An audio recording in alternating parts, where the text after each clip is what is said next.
In Jajaka Sutta of Upari Panasa Pali text,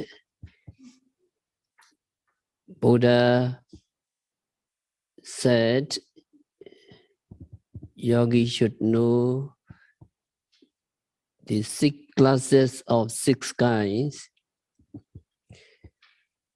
6 internal bases,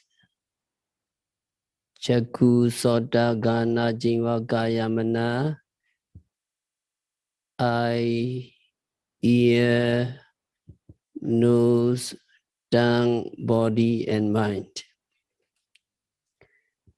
And 6 external bases, sight, sound, odor, taste, etc. And 6 kinds of consciousness, eye consciousness or seeing consciousness, hearing consciousness, smelling consciousness, etc. And 6 kinds of phassa, contact, eye contact, ear contact, nose contact, etc. And 6 vedana, 6 kinds of feeling born of eye contact, feeling born of ear contact, etc.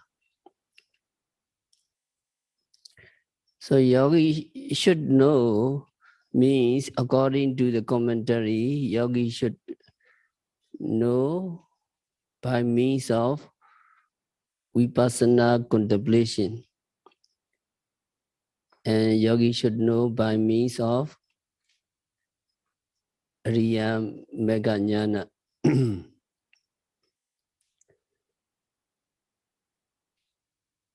So whenever yogi sees something, yogi should note mindfully,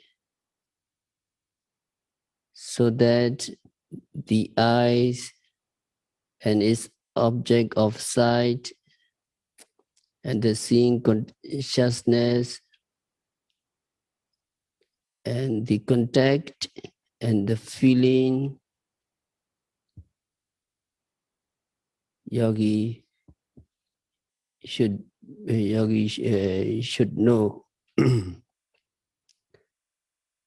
And if liking and craving for that object develops along with seeing, that desire should also be noted as liking, etc.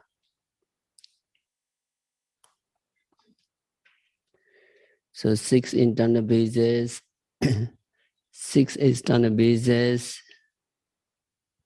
6 kinds of consciousness, and 6 kinds of phassa. So phassa, yogi should know the phassa in terms of lakkhana, rasa, and bijupatthana. What is the lakkhana characteristics of phassa? Phassa has the characteristic of touching, that is not physical touching. And what is that function? The function of phassa is impingement,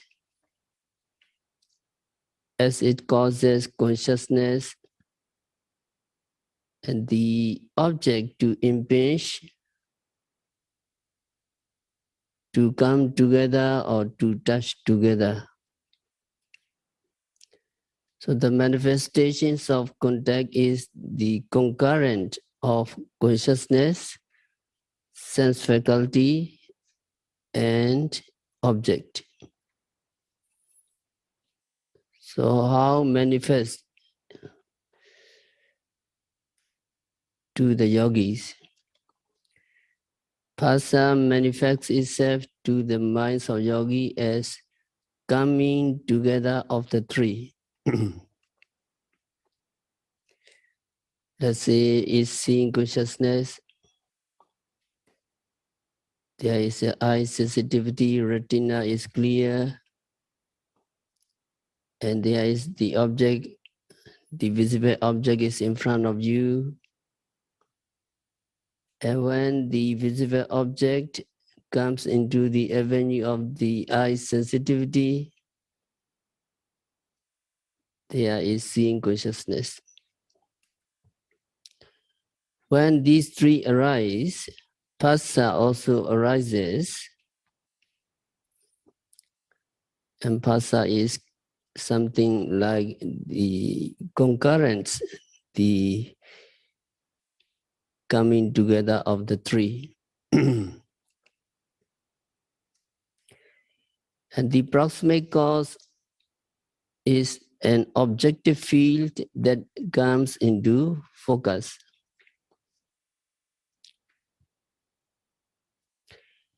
That means an object that comes into the focus of the sense faculty, something which comes into the avenue of the eye, or which comes in front of your eyes. If the visible object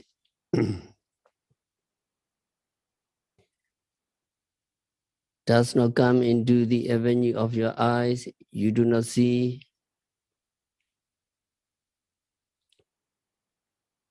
something or someone at your back. You do not see them, and you have no seeing consciousness. So phassa has touching or contact as its characteristics. The function is impingement. The manifestation is the concurrent of the three. And the proximate cause is the object. Because if there is no object, there can be no contact with the object. So phassa is mental states. It is very difficult to difficult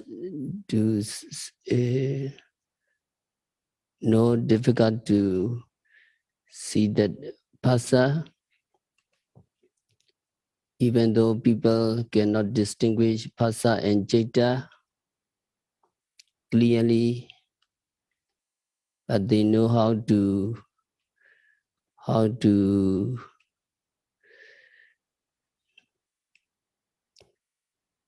enjoy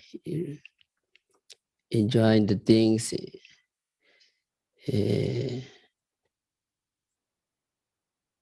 to make the phassa clear. So when people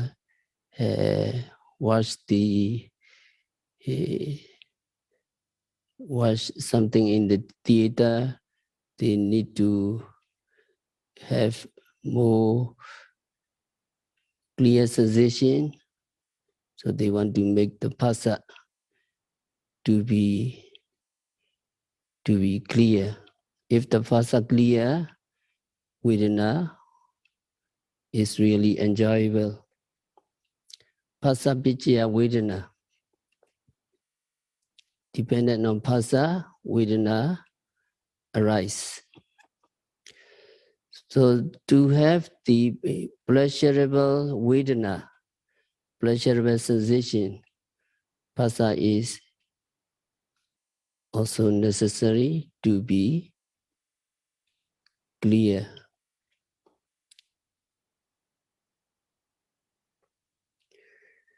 So then we go to the vedana.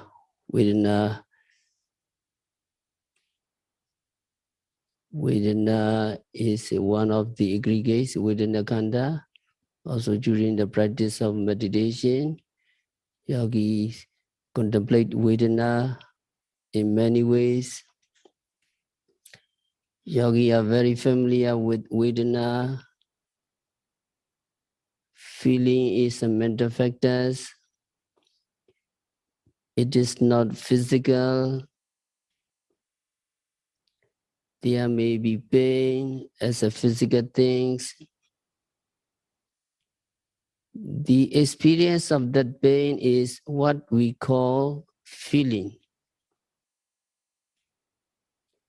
Feeling is actually not in our physical body, but in our mind.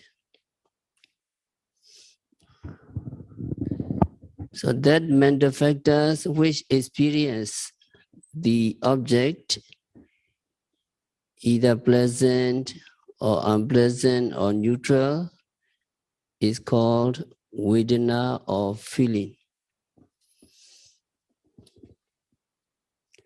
So in Abhidhamma, it mentioned other mental factors. For example, phassa, contact, also experience the object.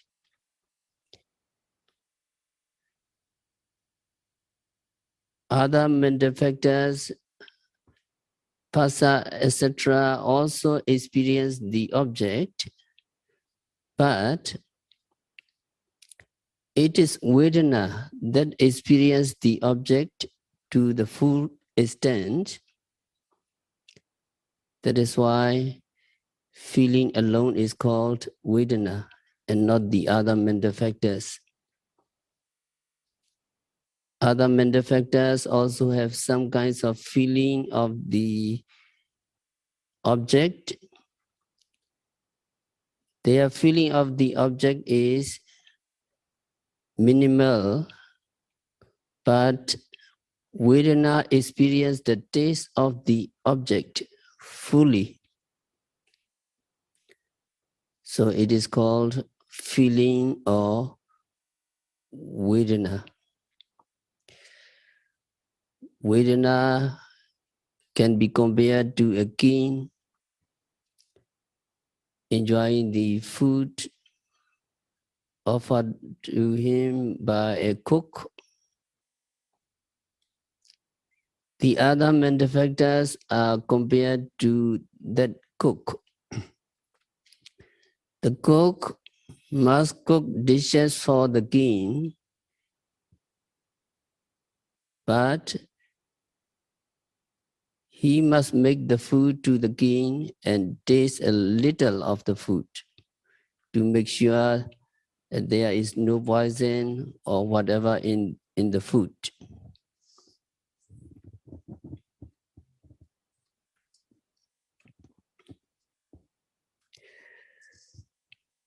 So the cook has to take just a little of the food. So his enjoyment of the food is minimal. It is the king who sits down and enjoys the food as much as he likes. In the same way, it is the Vedana, it is feeling that experience to the full extent the object.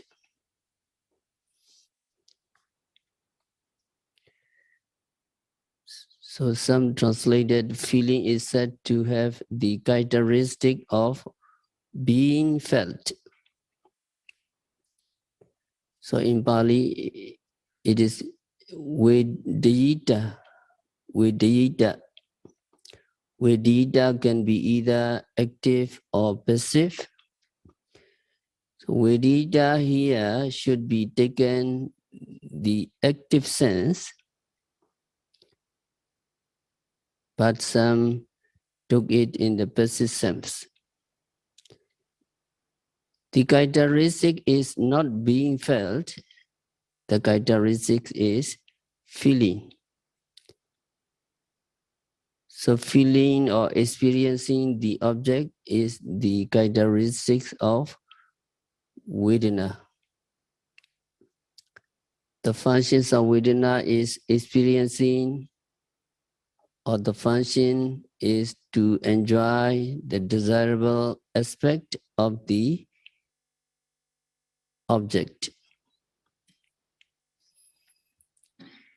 That means if the feeling is a pleasant one, if it is an unpleasant feeling, then the function is to experience fully the undesirable aspect of the object. And the manifestations of Vedana is the relation of the associated mental factors. It arises with the other mental factors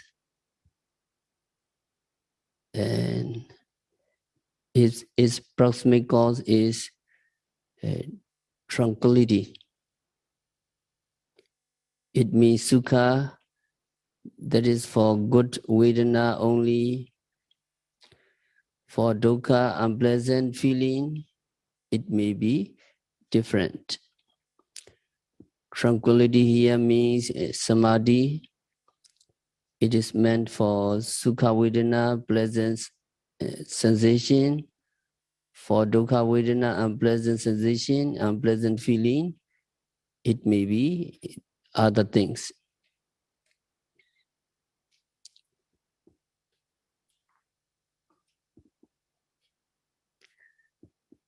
So Vedananupassana, you are practicing Vedana, practically you understand very well. Vedana and then another aggregates or mental factors is sinya. Sinya is one of the aggregates you are observing. The characteristics of perception, sinya is the perceiving of the qualities of the object. The function is to make a sign as a condition for perceiving again that it is the same. Perception is actually making marks. When you experience an object, your mind makes a mark of it. So when you experience this again, you know that you have experienced it. Senya can be compared to carpenters making marks or on timber so that they know where to put which piece. So making a mark is for the sake of recognizing it when he come across it later. So sanya perception is like making a mark, making a note. It can be correct or it can be wrong sanya.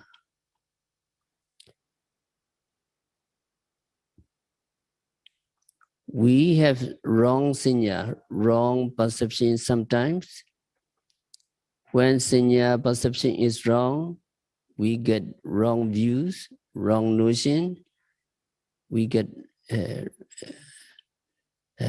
is important that we have correct sanya, correct perception. So we have wrong sanya about ourselves. We think that there is something like a person, or we think that there is something like a soul. So that sanya makes us believe there is a person,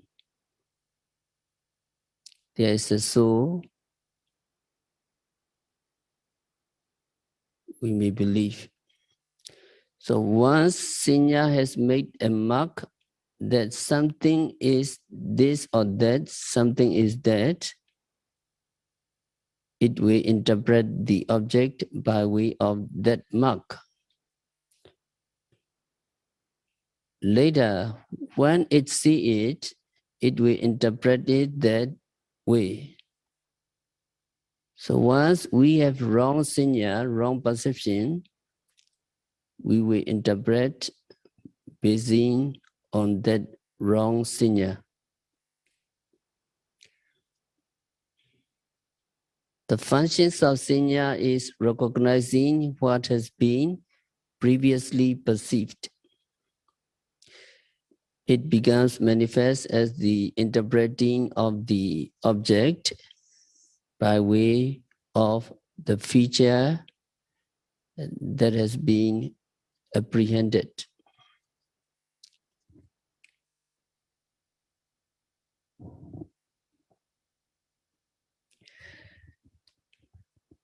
If the apprehended things is correct, it is the correct Sanya, correct perception.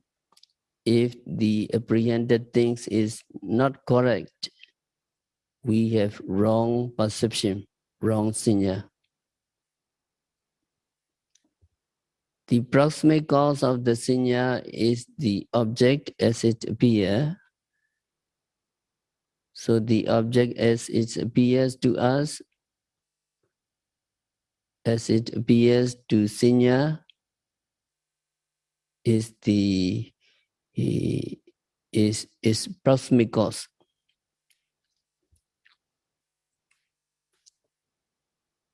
Animals think that scarecrow is a human being. They see the scarecrow and run away because they think it is a human being. So that is their wrong Sanya, wrong perception, wrong apprehension. The procedure of Sanya is compared to a carpenter's recognition of certain kinds of wood by the mark he has made on each.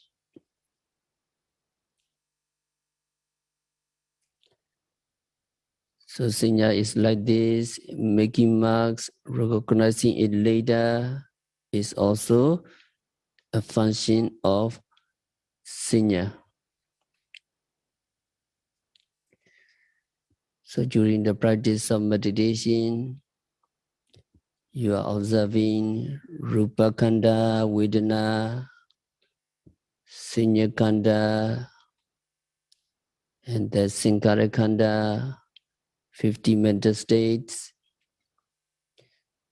So another aggregate is Sankharakkhanda, Chetana. Yogi are very familiar with Chetana. Chetana is karma. Chetana is translated as volition.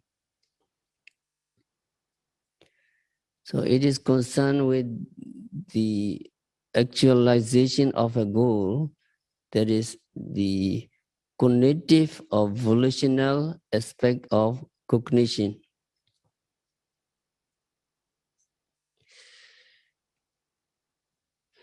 Chetana organizes the associated mental factors to act upon the object. It engages the co-arising mental states with the object.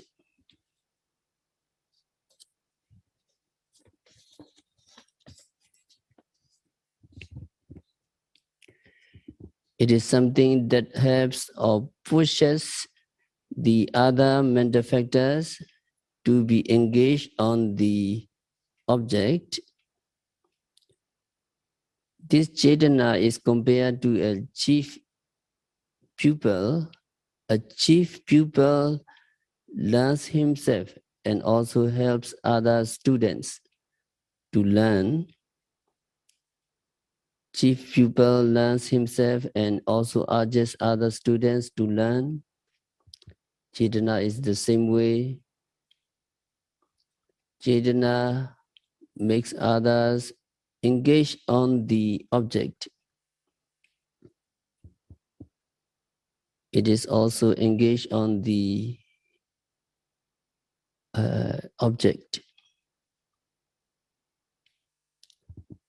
Volition is the most significant mental factors in generating karma. Actually, volition is karma. Buddha said, Chetanaham bhikkhave kamma vadami. Bhikkhus, I call Chetana karma. What I call karma is simply Chetana. So Chetana is actually karma. During the practice of meditation, yogi discover many Chetana, many volitional activities, the Sankharakkhanda. This karma determines the ethical quality of the action. That means if it is good karma, it is good action. If it is a bad karma, it is a bad action. Depending on the qualities of Chetana, we all determine if a consciousness is kusala, wholesome, or akusala, unwholesome. Chetana is called by other names also. It is called karma, and in the Paticcasamuppada, it is called sankhara in dependent origination. Punyavi sankhara, apunyavi sankhara, wholesome sankhara, unwholesome sankhara, and kusala sankhara, akusala sankhara. So many stories. We tell some story regarding sankhara. Sometimes it is called karma and sometimes it is called sankhara. That means the same things, chetana.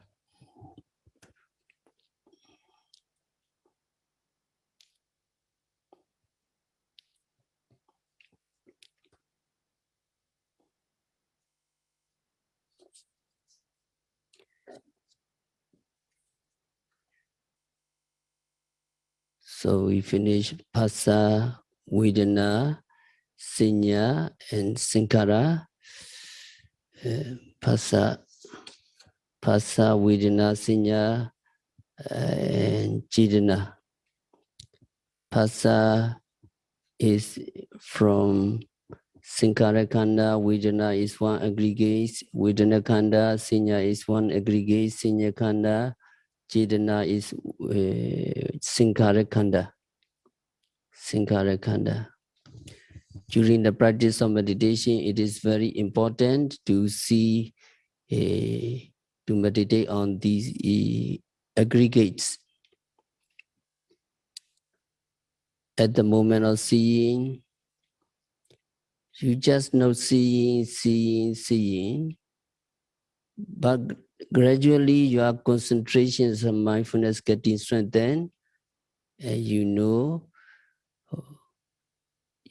some aggregates very clearly. So at the moment of seeing, the obvious things are namarupa. Namarupa, in the teaching of the Buddha, that obvious phenomena, namarupa, if we do not understand clearly, it is not sure. Is not sure for our future. So regarding this, we need to understand Sakaya Deity.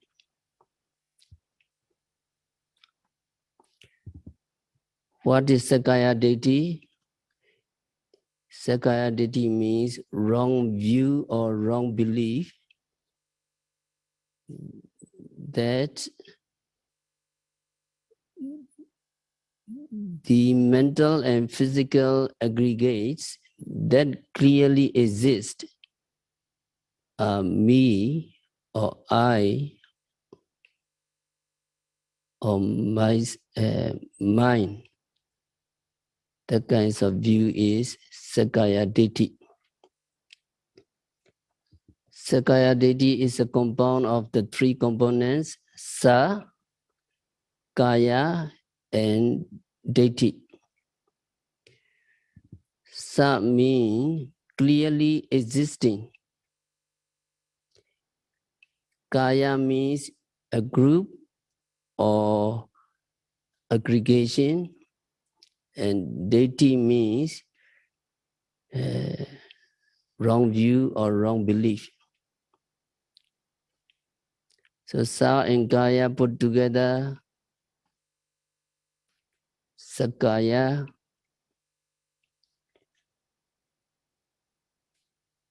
It means a group or aggregations of physical and mental phenomena that clearly exist. It's very clear, only just Namarupa is very clear, but we take wrong when seeing, hearing, etc.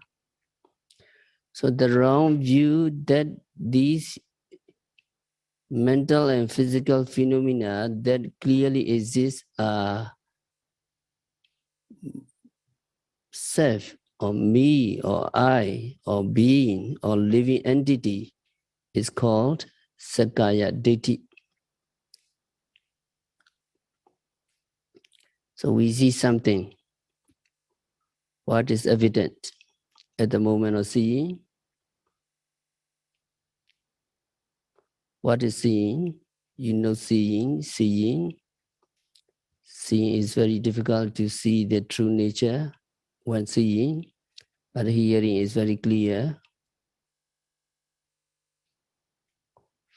When we see something, with what we see because there is the eye sensitivity, retina is clear, then we see. So just you know seeing,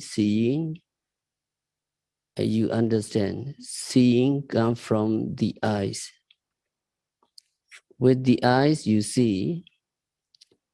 If there is no eye, you cannot see. So at the moment of seeing, the physical eye sensitivity is clearly exist. Then what you see because there is the object. If there is no visible object, you don't see. In the sky, you don't see anything. But outside, you see visible object. So can you see if there is no object in the sky? You cannot, because there is no object. So the visible object also exists. And also seeing consciousness. So at the moment of seeing, there is a physical eye sensitivity, visible object, and seeing consciousness. So these three clearly exist. So among these three, the eye sensitivity, retina, and the visible object are rupa or nama. Rupa. Eye sensitivity and visible object are rupa, physical phenomena. Rupa cannot know anything by themselves. When rupa encounter opposing condition, they can change in some way. So the eye sensitivity and the visible object are called rupa, physical phenomena. It means that they are phenomena that can change when encountering opposing conditions such as heat or cold, etc. In Abhidhamma, it is called anaramana. That means anaramana that cannot know the object. Anaramana, rupa cannot know the object. So what know the object? That is seeing consciousness. Seeing consciousness is a mental phenomena that is able to know the object. So at the moment of seeing, what clearly exists are the eye sensitivity and the visible object. So the eye sensitivity and visible object are called rupa. Seeing consciousness is called nama. So only these two, rupa and nama, physical phenomena and mental phenomena, clearly exist when we see something. But ordinary people think of these as a living entity or I. I see, they think like this. This wrong view is this wrong view of namarupa, mental and physical phenomena that clearly exists as a self or I is called Sakaya Detti. So the way in which wrong view arises is the eye sensitivity as well as the entire body are regarded as I. It is my eyes, it is my body.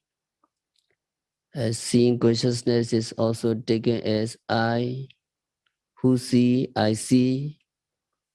So we think that I'm seeing. Who sees, I see, seeing is me. When we see our body, when we see our hands, we think that I see myself. So we think that the object of seeing is also ourself. The eye sensitivity, the seeing consciousness, and the object of seeing, all three are taken as I. So that is Sakaya Detti. And when we see other people, we think that I see that man, I see that woman, I see that living self, I see that beings. It is also called Sakaya Detti. So as soon as we see something, deity is there, we cling by way of wrong view. The eye sensitivity, the visible object, and the seeing consciousness, all three are taken as a self or being. It is difficult to be free from that wrong view. Wrong view. Only just by practicing meditation continuously and meticulously. When yogi practice continuously and he notes every seeing, he can capture every mental states, he can capture every bodily behavior, and then he can capture the phenomena and aggregates clearly. And yogi understand that seeing is not me, seeing is not I, seeing is not myself. And finally, yogi attain Ariya Meganyana, and then yogi is free from Sakaya Ditti, self-illusion. Yogi has no doubt about the true teaching. Yogi have no doubt about the true teacher Buddha. Yogi have no doubt about the true Sangha, true practitioner, that is Vichikecha. A yogi is totally free from Silabhara Paramasa, that is belief in wrong practice. So all three things are abandoned when yogi reach the Ariya Meganyana. So there is Sakaya Ditti. So regarding seeing, hearing, etc., Sakaya Ditti is immediately arise when our noting delay. So another term is Upadanakhanda. So at the moment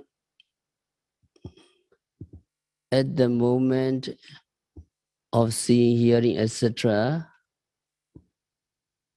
Upadanakhanda is conspicuous. At the moment of seeing, eye sensitivity, sight, and seeing consciousness are conspicuous. Feeling is conspicuous. Perception is conspicuous. And making effort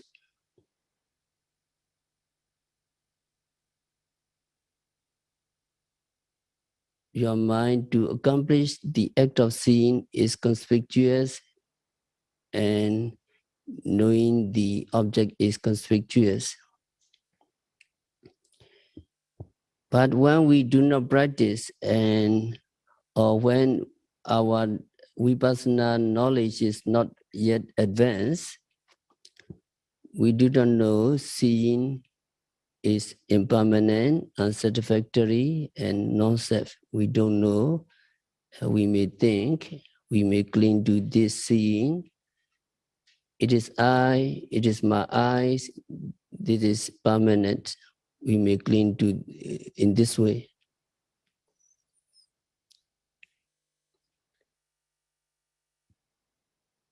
So Rupa Upadanakhanda is we cling to our eyes and the object of sight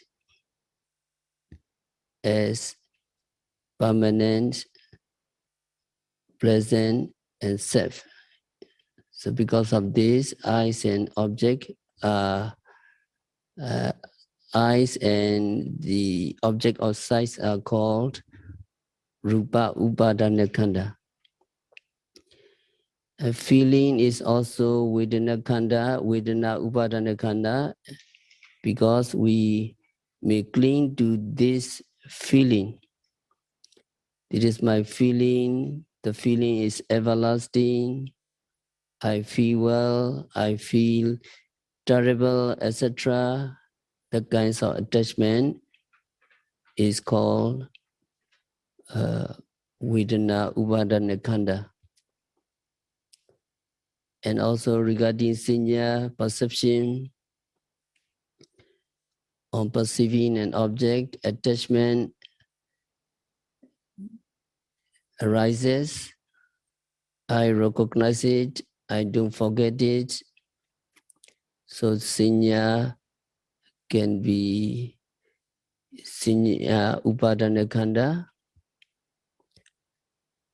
And then Sankhara Upadanakhanda, that is Chetana. Chetana and Manasikara, there is the attachment towards them as I, enduring, etc. So these evolutionary activities can be called Sankhara Upadanakhanda. Just knowing that an object is seeing consciousness, and also we can cling to this knowing. I see or I know the seeing I is everlasting. We may cling in this way. So it is called Vijnana Upadanakhanda. So at the moment of seeing, only just these five Upadanakhanda. So first, at the moment of seeing, the eye sensitivity and the sight are Rupa group. That means Rupa Upadanakhanda.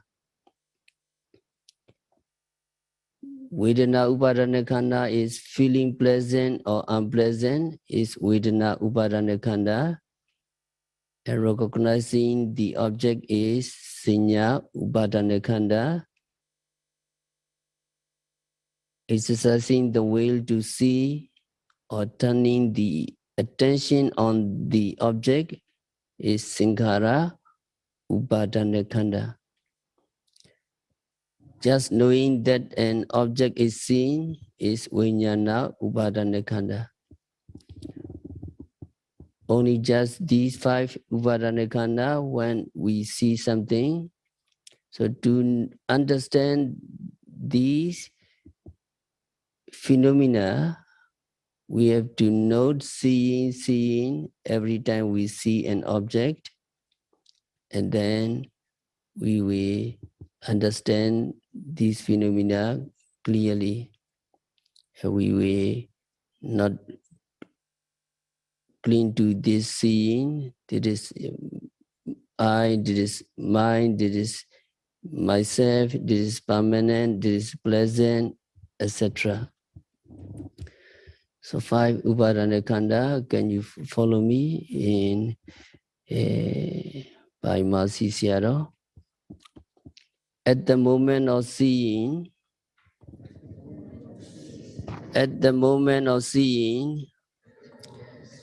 the eye sensitivity and the object of sight are Rupa group. So just when you see something, with what you see with your eyes, you see this visible object that is called Rupa. Feeling pleasant or unpleasant is Nama group. So Nama group being Vedanakhanda. Nama is Nama here. Four group, Vedana, Sinya, Sankhara, and Vijnana all are Nama group. Recognizing or remembering the object is Nama group. So it is also Sinya is Nama, Sinya Upadanakhanda, and Sankhara group, another one. Exercising the way to see and turning the attention on the object is Nama group. So that means you turn your attention on the object, that is desire to change, intention to go, intention to move, intention to see, etc. These are Sankharakkhanda, Sankhara Upadanakhanda. And another one, just knowing that an object is seen,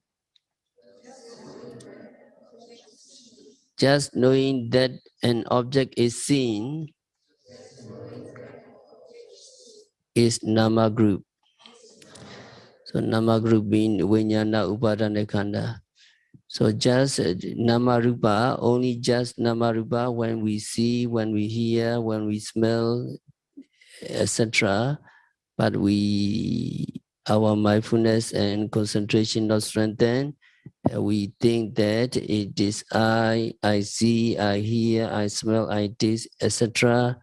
And then we have the kinds of Sakaya Ditti. We will not be free from going down to the woeful states. So to be free from going down to the woeful states, we have to note every phenomena arising at the six senses, seeing, hearing, etc. By noting every phenomena occurring at the six senses, we can see Nama Rupa clearly. We can see they are arising and disappearing very clearly just by noting continuously. So it is a way Buddha encouraged the yogi to note. So the way, the path to Nibbana, Mahasi Sayadaw aphorism. Can you see the page number 4? Pipa, page number 4, the path to Nibbana. If you note every arising without a pause, you will see mind and body, and effect and cause.